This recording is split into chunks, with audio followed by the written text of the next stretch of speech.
to realize that, you know, vast spaciousness is always present. And, you know, you're never going to realize that when you're rushing around Tokyo. Right. In your normal life. You're never going to realize, well, I can't imagine that one would realize that. And even when I say that, it's so interesting, isn't it? I say in your normal life, like how ridiculous that I call that normal and being shut in your Tokyo apartment abnormal. Well, why? You know, maybe being shut in your Tokyo apartment, just resting with your mind, that's more normal. So that's my hope from this conversation, right? Is that to realize that this is also possible. You know? And how do you do that? Right? How do you do that? Yeah, and in a way, as we talked last time, I've got my personal individual experience, which has been like being shut in a prison, you know, many years ago without a key.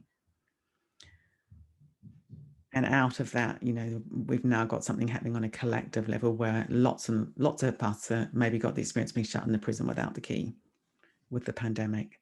But there's always this possibility of turning towards the mind, turning towards awareness, turning towards the heart, the body, and finding the key.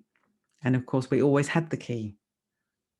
We've all got the key within us to find that blue sky or the ocean or whatever it is within us, and within and without, and realize there isn't such a big boundary anyway. And it is, I haven't really heard many people talking about this in terms of the pandemic. And it is interesting, as I say, in lots of spiritual traditions, people pay good money and give up months of their lives to go and lock themselves in a tiny space in order to shut down all the distractions and just be with the mind and be with the potential of the mind. I mean, the human mind is full of potential. Yeah. That's where, you know, and the key to unlock the door that we step through is learning how to stop resisting experience, right? And shifting attention toward what's beautiful. I think so. That's a good thing that's come out of this. Yeah, the place of beauty. Sometimes if I go on retreats, this experience happens. I don't understand it. It's so amazing. You know, you're sitting in the shrine room meditating, maybe not having a particularly concentrated or spectacular meditation by any means, just sitting there churning through watching the mind and coming back, and the mind goes off and you bring it back, settling, resting. And then you come out of the shrine room. I come out of the shrine room and there's an ordinary flower. And it's like psychedelic. It's like I've never seen a flower that red before in my life. Well, that flower's been there forever, but there's some kind of purification that goes on when we just sit with ourselves and train. It's a training, you know, we're training our awareness. And then sometimes those flowers outside the shrine room, they are spectacularly beautiful. So that's something that I'd like you to talk about a little bit more. Because we don't hear this aspect discussed, I think, enough, which to me is where it's all about at some level, which is the idea of purification. And of course, in Japan, you know, which is my secondary cultural reference point, you know, there are ideas of practices of purification. You douse yourself with freezing water, or sit under a waterfall, or something like that, right? And it's about something you talked about earlier, releasing. And I wonder if you might be able to speak to that a little bit more, like this.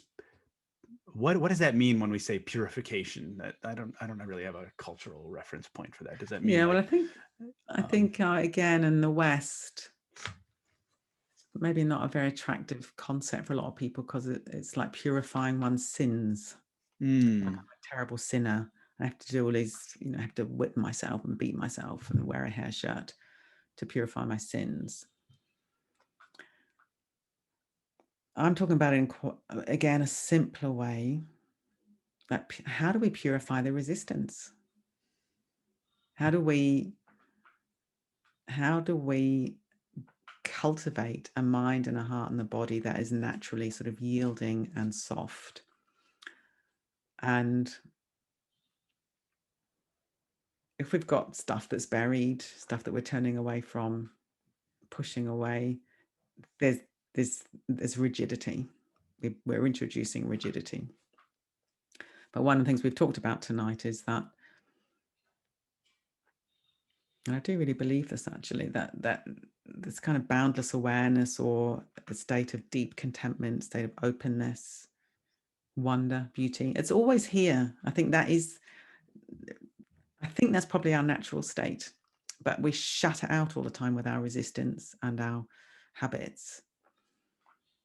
So it's like purifying those habits of shutting down, purifying those habits of resistance. So I'm talking about it quite practically, and let's not even, I don't think we need to go into, are we sinners or not? Let's leave all that out of the conversation. It's more like, what do we do with it now, right? What do we do with it now? And so I think practices where we're with the body, with the breath, turning towards the unwanted, gently, kindly, noticing the fear that arises, being with that, breathing, softening, that's purifying.